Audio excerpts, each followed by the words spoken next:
कि आज मैं आप लोगों को दिखाने वाली हूँ कि टब क्लीन कैसे करना है। यहाँ टाइम वेस्ट के बगैर मैं आपको बता दूं कि वही 3 ऑप्शन है, यानी कि स्विच का है और दूसरा वाटर इनलेट का और तीसरा वाटर ड्रेनेज का है, यानी कि वाटर पाइप। तो यहाँ सबसे पहले हमने तो स्विच ऑन करना है, लेकिन स्विच ऑन करने से पहले ये बात का ख्याल रखिएगा कि आपने अपनी मशीन को पहले तो बाहर से साफ कर लेना है। मैं ऑलरेडी बाहर से साफ कर चुकी थी, लेकिन ये जो अंदर की सफाइयाँ होती हैं कि उसके लिड को ओपन करने के बाद भी हमें कुछ सफाइयाँ करनी पड़ती हैं, तो वो आपने खुद करनी है। वो टब खुद क्लीन नहीं करेगा। टब क्लीन का मतलब ये है कि टब की सफाई और उसके अंदर की, यानी कि वो सारी सफाइयाँ जहाँ तक स्क्रू खोले बगैर, यानी मशीन को खोले बगैर हम नहीं पहुँच सकते, वो सारी क्लीनिंग मशीन आपको खुद करके देगी। अच्छा, वैसे तो सारी ऑटोमेटिक मशीन की क्लीन करने का एक ही प्रोसेस होता है, लेकिन यहाँ पर मैं आपको बता रही हूँ हायर ऑटोमेटिक वॉशिंग मशीन की क्लीन करने का, यानी टब क्लीन करने का प्रोसेस। मैं यहाँ आपको मेंशन करती चलूँ कि इस डिटर्जेंट बॉक्स में मैं डिटर्जेंट कभी भी नहीं डालती हूँ, मैं डायरेक्ट डालती हूँ इस वजह से क्योंकि यहाँ अगर डिटर्जेंट जो है वो चिपक जाता है तो फिर उसको क्लीन करना बड़ा मुश्किल हो जाता है। क्योंकि मैं एक बार डाल चुकी हूँ जो कि वो चिपक गया था, तो फिर वो मैं यही क्लीन करने की यहाँ पर कोशिश कर रही हूं। नेक्स्ट स्टेप हमारा क्लीनिंग का ये है कि टब के ऊपर की जो सफाई है, यानी कि जाहिर सी बात है पाकिस्तान में डस्ट पॉल्यूशन का बहुत ज़्यादा इशू है, तो यहाँ पर भी डस्ट काफ़ी चिपकी भी हो जाती है, तो मैं इसको हर बार क्लीन करती ही रहती हूँ। तो यहाँ तक चूँकि पानी नहीं आता टब का, तो इस वजह से इसको आपने खुद ही क्लीन करना है। टब के ऊपर से सफाई करने के बाद हमारे आते हैं फिल्टर्स। आपको टब क्लीन लगाने से पहले अपने फिल्टर्स को खाली करके उसको अच्छे से क्लीन करके वापस लगा देना है।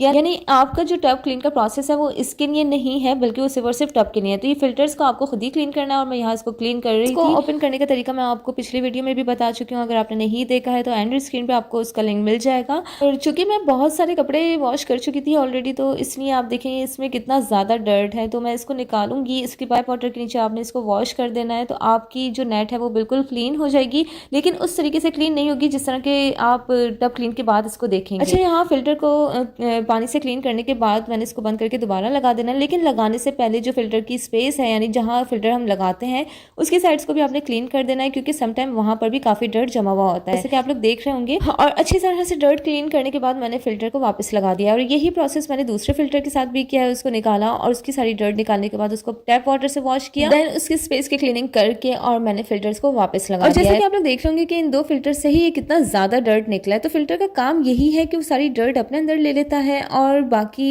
इस डर्ट को निकालने का काम हमारा है। ये टब क्लीन में क्लीन नहीं होती है। अब जबकि हमने बाहर की सारी सफाई कर ली है, तो अब हम टब क्लीन का प्रोसेस स्टार्ट करेंगे। लेकिन इससे पहले मैं मेंशन करती चलूँ कि जितने ऑप्शंस आपको देख रहे हैं इसके बारे में मैं अपनी पिछली वीडियो में बता चुकी हूँ, जिसका लिंक मैं आपको एंड स्क्रीन में शो कर दूंगी। अच्छा, सबसे इंपॉर्टेंट ये कि टब क्लीन का प्रोसेस तकरीबन 10 to 12 आवर्स में कंप्लीट होता है। ये तो इसका 12 आवर्स लगा के आप इसके टब को अच्छे से क्लीन कर लें, और अगर आप ऐसा नहीं करना चाहते तो इसका ऑल्टरनेट ऑप्शन क्या है वो मैं आपको आगे चल के बताऊंगी। तो मेरी वीडियो को देखते रहिए, लेकिन अगर आपने चैनल को सब्सक्राइब नहीं किया तो मेरे चैनल को सब्सक्राइब कर लें और वीडियो आप पसंद आने पे मेरी वीडियो को जरूर लाइक कीजिएगा। चलते हैं अब टब क्लीन के प्रोसेस की तरफ। तो यहाँ से आपने स्विच ऑन करने के बाद आपने पावर ऑन किया। पावर ऑन करने के बाद हमें सेट और प्रोग्राम के बटन को 2 से 3 सेकंड्स के लिए प्रेस करके रखना है। प्रेस करके रखने के ऊपर CH का ऑप्शन आ जाएगा। CH आ जाए तो इसका मतलब यह है कि आपका टब क्लीन का प्रोसेस स्टार्ट होने को है। इसमें हमें 3 फंक्शंस मिलेंगे, वॉश टाइम, रिंस टाइम और स्पिन टाइम। वॉश टाइम में वो इसी तरह से वॉश करेगा जिस तरह हमारे कपड़ों को वॉश करता है उसी तरह, और रिंस टाइम में उसी तरह वो पूरे टब को 3 मरतबा खंगाल देगा ताकि जो पाक वगैरह होना है वो पाक हो जाता है। और स्पिन टाइम में ये टब को अच्छे से ड्राई कर देगा, यानी अंदर से और बाहर से टब अच्छे से ड्राई हो जाएगा। यहाँ प्रोसेस स्टार्ट करने के बाद जब ये थोड़ा सा पानी ले लेता है तो मैं इसमें सर्फ थोड़ा सा ऐड करूंगी। वो इस वजह से जो टब के अंदर एक स्मेल सी बस जाती है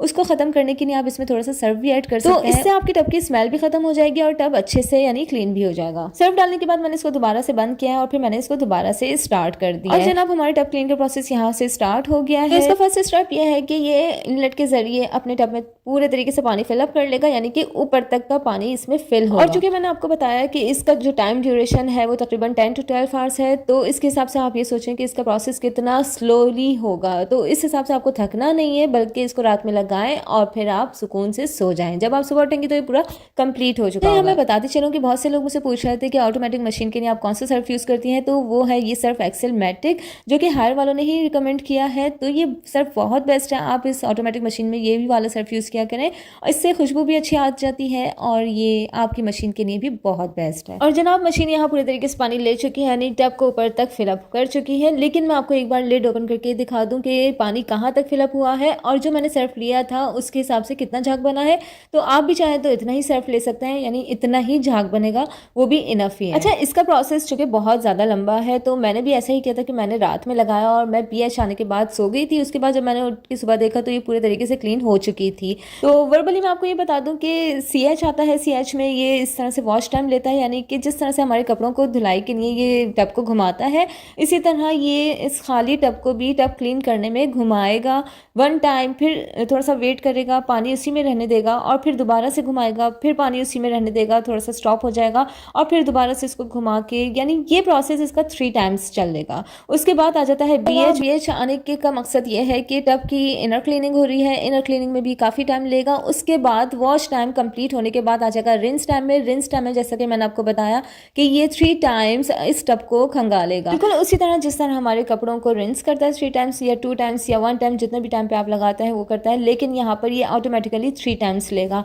इसके बाद आ जाता है स्पिन टाइम। तो स्पिन टाइम में ये टब को अंदर से भी और बाहर से भी अच्छी तरह से ड्राई कर देगा, यानी कि जब मैंने सुबह ये खोला, चूंकि मैं उसकी वीडियो नहीं बना सकी इसलिए मैं आपको शो नहीं कर पा रही हूँ, लेकिन जब सुबह मैंने खोला तो टब बहुत अच्छे से क्लीन हुआ था। अब आ जाता है इसका अल्टरनेट ऑप्शन, जो कि हर किसी के लिए बहुत ज्यादा ईजी है, क्योंकि हर कोई 10 to 12 आवर्स मशीन को लगा के नहीं सो सकता, क्योंकि एक तो एक फिक्र सी लगी रहती है कि आपने मशीन लगाई हुई है और दूसरा ये इलेक्ट्रिसिटी कंज्यूम भी करता है। तो इसका जो अल्टरनेट ऑप्शन है वो सेम एग्जैक्टली वैसा ही है जैसा कि हम लोग कपड़े वॉश करते हैं, जिस तरह से हम सारे ऑप्शंस लेते हैं कि water level, wash time, rinse time और फिर स्पिन टाइम।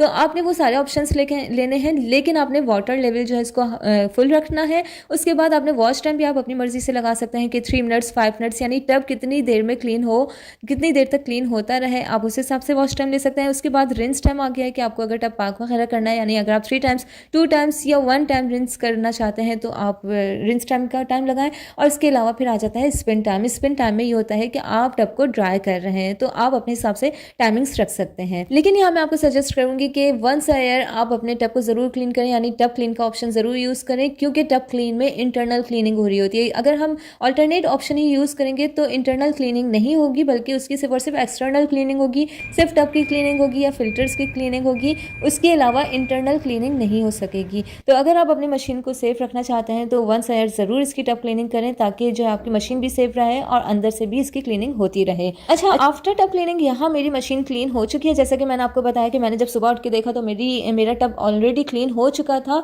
और देखिए आप कितनी, यानी एक शाइन सी है, बिल्कुल एक न्यू सा लुक आ रहा है। इनफैक्ट ठीक, इसके फिल्टर्स इतने ज़्यादा क्लीन हुए थे कि मुझे लग रहा था कि जैसे बिल्कुल एक न्यू सा लुक दे रहे हो। जो इसके ब्लैक सारे ज़रात हैं अंदर वो भी सब क्लीन हो चुके थे और एक वाइटनेस सी आ चुकी थी इसके फिल्टर के ऊपर, तो वो सब बहुत अच्छे से क्लीन हुआ। तो मुझे टब क्लीन का ऑप्शन भी बहुत बेस्ट लगा, लेकिन थोड़ा सा है टाइम कंज्यूमिंग, लेकिन आप इसको ज़रूर यूज़ करें। वेल, यहाँ हमारे टब क्लीन का प्रोसेस कंप्लीट हो चुका है, वो भी एक प्रूफ के साथ कि आपने देखा किस तरह से मेरा टब क्लीन हुआ, किस तरह से फिल्टर्स क्लीन हुआ। और यहाँ मैं स्विच ऑफ कर रही हूँ, इनलेट ऑफ कर रही हूँ, और इसके साथ ही आपने पाइप में से भी ज़रूर पानी निकाल लेना होता है, क्योंकि अगर हम पाइप में पानी छोड़ देंगे तो इससे हमारी मशीन ख़राब हो सकती है। तो इसको ज़रूर निकाल लिया करें ताकि आपकी मशीन हमेशा के लिए सेफ रहे। तो अगर आप लोगों को मेरा टब क्लीन का प्रोसेस समझ आ गया हो और आप मेरे साथ यहाँ तक आ गए हैं तो मेरी वीडियो को ज़रूर लाइक कीजिएगा। मिलते हैं